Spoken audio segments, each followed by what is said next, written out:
I first arrived in northwestern Canada in 1976 when I was a few months old. My dad found a job in a coal mine in the town of Grande Cache, Alberta. It was a new town that didn't exist just a few years before we arrived. Like some of the towns that I later visited, Grande Cache was carved out of the wilderness to service a new mine.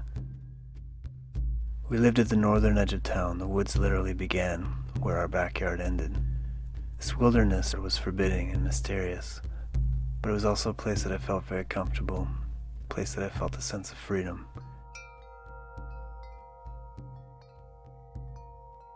When I was old enough to understand maps, I learned that there were more towns in the vast wilderness to the north of us, connected to us by the forest, but often not accessible by road.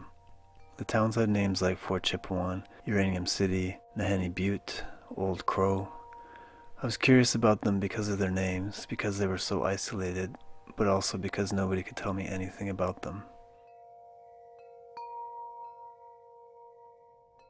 I headed north from my town for the first time more than 25 years later. I had the opportunity to travel in a very small plane with a childhood friend of mine who was working as a bush pilot. We left in the early autumn. It's a time of year which could be hot or cold, it could be snowing or sunny. People and animals are getting ready for the long winter ahead. Most of the birds have left and the bugs are gone.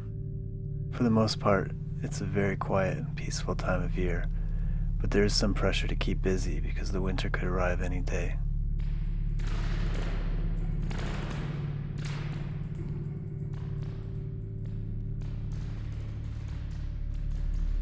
Sometimes it would take us days or even weeks to make our way to one of the landlocked communities. We'd be passing over forest, muskeg, mountains, glaciers, deserts. No signs of people. One of the first surprises for me was how much variety there was in the land and how often the landscape would completely change within a short distance.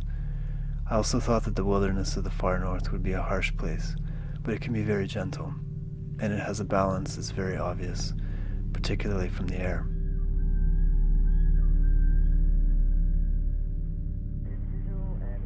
Sometimes our GPS would take us to the general area of a town, and we still wouldn't be able to find it. When we eventually did, we would call down to the airport, and there would be no answer.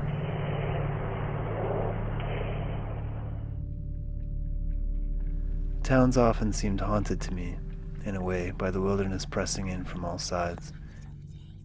The variety that I had found in the northern landscapes was also reflected in the various nations that I encountered in these towns. Dene, Cree, Gwich'in, Métis, people that had, for the most part, lived in the north for a very long time. Usually the towns don't have any lodging or restaurants, but I've always been welcomed into people's homes.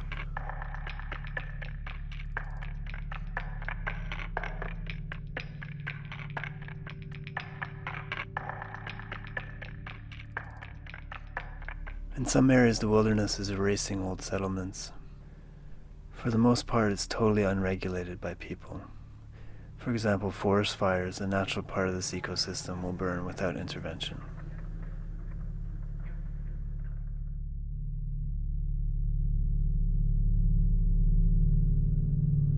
In other places, industrial activity, such as resource exploration, is rapidly expanding.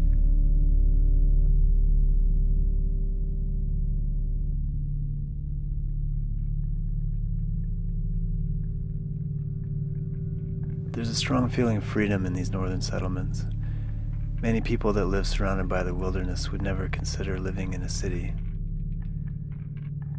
Though I feel a deep familiarity with the wilderness, I still don't feel that I know it, and I expect to be surprised each autumn when I head north.